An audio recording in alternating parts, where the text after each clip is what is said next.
তারপরে ওকে কি হিন্দু হিন্দু লাগে নাকি এখন মুসলমানই লাগে বের করে দিতে চেয়েছিল, কোথাও জায়গা দিতে পারে নাই, তাদের দেশে রাখতে পেরেছে।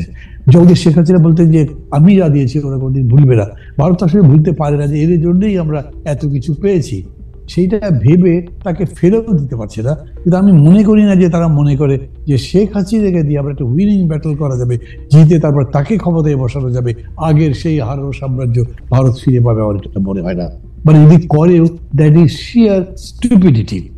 তারা একদম বুঝে করছেন কি করেনি তা আমি জানি না, কিন্তু এটা ঠিক যে আমরা এইবার এই ঘটনার পরে আগরতলা সহ যা যা হলো তার জন্য আমরা ভারতের কাছে আগের মতো জি হুজুর তো করিনি, বরঞ্চ আমরা আইবল টু আইবল কথা বলেছি, আমরা আমাদের কথা বলেছি, এবং এটা বুঝে গেছে এই 4 মাসের মধ্যে ইন্ডিয়ান সরকার যে এই গভর্নমেন্ট আগের মতো কখনোই। কিন্তু মানে ভাই আমি তো দেখি যে ভারত সরকার শেখ হাসিনাকে বন্দি করে রেখেছে, তাকে মিডিয়ার সঙ্গে কথা বলতে দিতেছে না, এবং আমি দেখি যে যখনই বাংলাদেশে কোনো কম্পিটেন্ট কোর্ট রায় দিবে ভারত সরকার ফেরত দিবে শেখ হাসিনাকে এবং জেল খাটবে।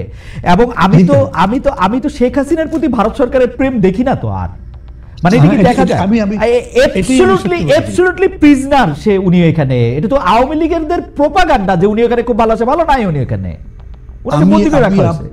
আমি আপনার কথাই সত্যি মনে করি। কিন্তু এই যে হাতে যদি একটা মোবাইল থাকে সেটা দিয়ে একটা ভিডিও মেসেজ পাঠানো, এটা কোনো বিষয় না। এটা সবাই ভিডিও মেসেজও পাঠাতে পারতেছে না তো, কোথায় ভিডিও মেসেজ পাঠাইছে সে? এগুলি অডিও মেসেজ, ভিডিওটা লাগায় রাখে।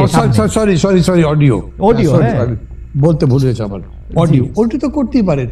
আর ওইটা দিয়ে লন্ডনে প্রেস কনফারেন্স অ্যাড করছেন, বক্তৃতা করছেন, দিজ আর রটেন থিংস। এগুলো দিয়ে ইন্ডিয়ান গভর্নমেন্ট আবার শেখ হাসিনাকে বসাতে চায়, এইটা প্রকাশিত হয় কিনা এটা আবার সন্দেহ আছে। তাছাড়া ওই যে তারা বলেছে যে বর্তমান অন্তর্বর্তী সরকারের সাথে তারা আগের সরকারের মধ্যে সুসম্পর্ক স্থাপন করতে চায়, এইটা করা ছাড়া তাদের কাছে পথ কি আছে? আমরা সবসময় ভুল করেছি, আমি আগেও বলতাম যে আমাদের সরকার বলতে চাই যে ইন্ডিয়ার কাছে আমাদের অনেক দায় আছে, আমাদের কাছে ওদের দায় কম না। এক চিকেন নেক তাদের পুরো ঘাড়ি ভেঙে দিতে পারে, সেটা তারা বোঝে, এবং সেইটাতে আমরা যদি পুরো এন্টাই চলে যাই তাহলে তাদের জন্য খুব সুবিধা না। সো কার্ড আমাদের কাছেও আছে। আমি কিন্তু শেখ হাসিনাকে নিয়ে, আমি জানি না ব্যারিস্টার ফারহানা কি বলবেন, আমি কিন্তু শেখ হাসিনাকে নিয়ে ইন্ডিয়ানদের অনেক বড় স্বপ্ন পরিকল্পনা আছে, এটা আমার মনে হয় না। মানে ইন্ডিয়ান সরকারের, মানে ময়ূক বিশ্বাসের দিয়া ইন্ডিয়ান সরকার জানি না আমি। এইটা যদি ধরেন এরকম হতো যে তাজউদ্দিনের ফ্যামিলিকে তারা আনতে চেষ্টা করছে, that could be a real conspiracy. কারণ ওইটার মধ্যে কিন্তু হ্যাঁ এইটাতে কিন্তু পাবলিক রেসপন্স করার সম্ভব ছিল। এবং খেয়াল করে দেখেন যে তাজউদ্দিন সাহেবের ছেলেমেয়েরা যেরকম করে বক্তৃতা করছে, এটা তো হার্ট ক্যাচিং টাইপের বক্তৃতা একটা, এবং যেরকম করে বলছে ওই জায়গা থেকে কিছু হয়েছে। আমি খোঁজ করবার চেষ্টা করেছি, যদিও ওরকম করে আমি ইনক্লুড করি না, সেটা খারাপ দেখা যায়, কিন্তু আমি দেখেছি এরকম নয় এখন পর্যন্ত। ইন্ডিয়ানদের কোনো পরিকল্পনা থাকলে আপনার বক্তব্যের পরে মনে হয় এটা নাই হয়ে গেল মানে ভাই, কারণ ষড়যন্ত্র আপনি এটা সামনে নিয়ে আসছেন, এটা তার মনে হয় না থাকবে।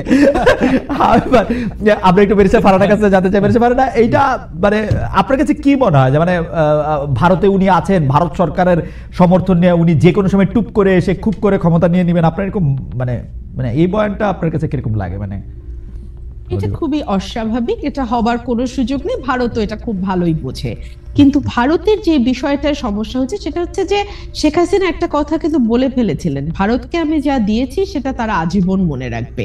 এবং সত্যি আমরা এমন কিছু নেই যেটা ভারত চেয়েছে এবং পায়নি, কিংবা এমন কিছু যেটা ভারতের জন্য কল্যাণকর কিন্তু হয়তো মুখ ফুটে ভারত চাইতে পারেনি, সেটাও শেখ হাসিনা দিয়েছে। শেখ হাসিনাকে যদি ভারত এই মুহূর্তে রিটার্ন ব্যাক করে বাংলাদেশে, কিংবা আশ্রয় না দিত, সেই 5ই অগস্টের কথা আমি বলছি, তাহলে কিন্তু ভবিষ্যতে আর কেউ শেখ হাসিনার মতন এভাবে কর্মচারীর মতো আচরণ হয়তো আর কোন সরকার প্রধান করবে না ভবিষ্যতে। আচ্ছা এখানে খালি দুইটা প্রশ্ন। একটা প্রশ্ন হচ্ছে ভারত সরকারকে শেখ হাসিনা নিজের মুখে বলেছেন যা দিয়েছি তারা কখনো ভুলতে পারবেন না, ইউনূস সরকার এই দেওয়ার মধ্যে কোনগুলি বন্ধ করছেন সেটা আমার একটু বললেন। আর একটা জিনিস হচ্ছে যে মানে এই যে আপনি বলেছেন যে কর্মচারীর মতো আচরণ, কিন্তু এইটাও আসলে আর ভবিষ্যতে যে হবে না, এটা বন্ধ করার জন্য কি করা উচিত সেটা একটু যদি একটু বলেন দুই কথায়। আচ্ছা, আমি ইউনূস সরকারের ভেতরের কেউ না, আমি জানি না ইউনূস সরকার কি করেছে, তবে অ্যাপারেন্টলি একজন নাগরিক এবং একজন পর্যবেক্ষক হিসেবে আমি যেটা দেখি যে আগে আমরা ভারতের চোখে চোখ রেখে 15 বছর সরকারকে কখনো কথা বলতে দেখিনি। আমরা দেখেছি বর্ডারে মানুষ মারা গেছে, আমাদের খাদ্যমন্ত্রী কিংবা আমাদের কৃষিমন্ত্রী বা কিংবা আমাদের আওয়ামী লীগের কোনো মন্ত্রী বলছে এটা আমাদের দোষ, কারণ আমাদের লোকেরা গরু চোরা চালানের সঙ্গে যুক্ত, সো এই জন্য তারা গুলি খেয়ে মরে, এটা ঠিকই আছে, এটা ভারতের কোনো সমস্যা না। আমরা দেখেছি তিস্তা নদীর পানি ভারত বলছে যে এটা মমতার আপত্তির কারণে দিতে পারছে না, যদিও ভারতের কনস্টিটিউশন ধরে আমি আপনার শোতেই দেখিয়েছিলাম যে কেন্দ্রীয় সরকার চাইলে আরেকটা মানে দেশের সঙ্গে যে কোনো চুক্তি যে কোনো ট্রিটি তারা করতে পারে, রাজ্যের অনুমোদন লাগে না। কিন্তু আমরা দেখেছি আমাদের সরকার আবার গলা বাড়িয়ে বলছে আসলে সত্যিই তো ভারতে কি করবে, মমতাই তো দিচ্ছে না, পশ্চিমবঙ্গের জন্য ভারত পারছে না, উল্টো আমরা দেখছি ফেনী নদীর পানি তারা দিয়ে এসছে। মানে এগুলো কিছু এক্সাম্পল দিলাম, এই জায়গাগুলোতে আমার মনে হচ্ছে অ্যাটলিস্ট সরকার চোখে চোখ রেখে কথা বলছে। এবং দেখুন প্রণয় বার্মাকে ডেকে আনা, তলব করা, সাদা বাংলায় তলব করা, এটা কিন্তু আমরা এত বছর এভাবে তলব করার কালচার দেখি নাই। এটাতে যে খুব মহাভারত উল্টে যাবে কিংবা বিরাট কোনো বিপ্লব হয়ে গেল, নো, কিন্তু আমার তো একটা সত্তা আছে, স্বাধীন সত্তা, সেই সত্তাটা এবং বাংলাদেশের নাগরিক হিসেবে একটা সার্বভৌম দেশের নাগরিক হিসেবে তো আমার কিছু চাওয়া কিছু সম্মান আছে, তাই না? সেই জায়গাটাতে আমি উজ্জীবিত হই, সেই জায়গাটাতে আমি একটা স্পিরিট খুঁজে পাই, এইটুকুই। আর দ্বিতীয় যে প্রশ্নটা আপনি করেছেন যে একই রকম সরকার বা নতজানু সরকার ভবিষ্যতে আর আসবে কিনা, এখানেই না জনগণের নাগরিক হয়ে ওঠার প্রশ্নটা সম্পর্কিত, যেটা আমি আপনাকে কিছুক্ষণ আগে পার্লামেন্টের উদাহরণ দিয়ে বুঝাচ্ছিলাম। এদেশের মানুষ যেমন মনে করে এমপির কাজ কালভার্ট আর ব্রিজ বানানো আর 20% সেখান থেকে পকেটে ঢুকানো, একইভাবে মানুষ মনে করে তারা এই দেশের নাগরিক না, মানুষ মনে করে যে তারা এই দেশে আছে প্রজার মতন, এই জন্য তারা ট্যাক্স দিতে চায় না। খেয়াল করবেন এই দেশে কিন্তু কর জিডিপির অনুপাত সবচেয়ে নিচে, কারণ সে মনে করে ট্যাক্স দিয়ে আমার লাভ, ওই টাকাটাই গচ্ছা, আমি তো কোনো সেবা পাবো না, আমাকে সেবা পাইতে হলে ওই লোকাল চেয়ারম্যানের পা ধরতে হবে, সামাজিক সুরক্ষায় যাইতে হলে আমাদের ওই এমপি সাহেবের পিএস এর পা ধরতে হবে। এই কারণে কি হয়, আমরা সিস্টেমকে ভোট দেই। আমাকে একটু সময় দেন খালেদ ভাই, আমরা না সিস্টেমকে সময় নাই, তাহলে আপনি 30 সেকেন্ডে শেষ করেন, আর সময় নাই আমাদের, আমরা ইয়া পার হয়ে গেছি। জি, আমরা সিস্টেমকে ভোট দেই। হ্যাঁ, যে কারণে মান্না ভাই বলছিল যে উনি একা দাঁড়িয়েছেন, ওনার দলটা দাঁড়াতে পারছে না, কারণ মানুষ মনে করে এই দল তো ক্ষমতায় আসবে না, মানে এই দল তো পার্ট অফ দ্য সিস্টেম হবে না।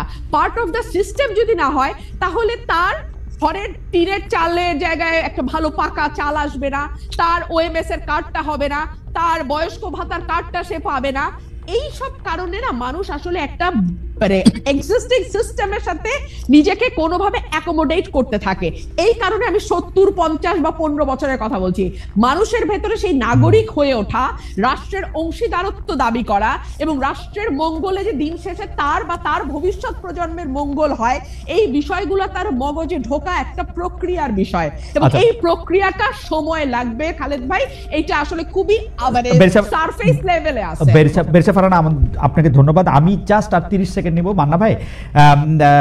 সেটা হচ্ছে যে আজকে ব্যারিস্টার রুমিন ফারহানা কপালে টিপ দিয়ে এসছেন, তো আপনি আমাদের টেকনিক্যাল অসুবিধার জন্য আপনি দেখতে পাচ্ছেন না।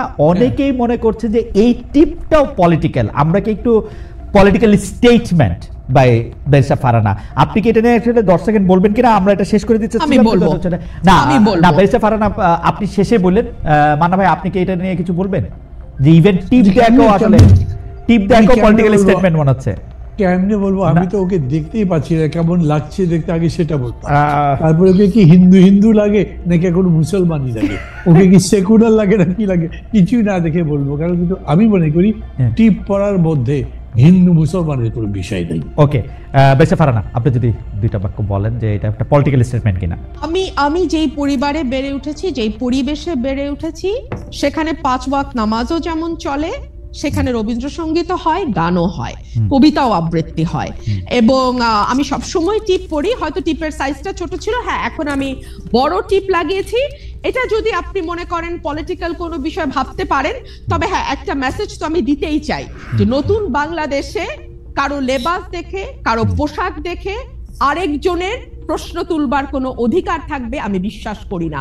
যতক্ষণ পর্যন্ত আমি আপনার ক্ষতির কারণ না হচ্ছি, ততক্ষণ পর্যন্ত আমি কি সাজলাম, আপনার ভালো না লাগলে আপনি চ্যানেল চেঞ্জ করবেন, কিন্তু সেটা নিয়ে সমালোচনা করা এবং সেটার কনক্লুশনে পৌঁছে যাওয়া, এটা খুবই হাস্যকর।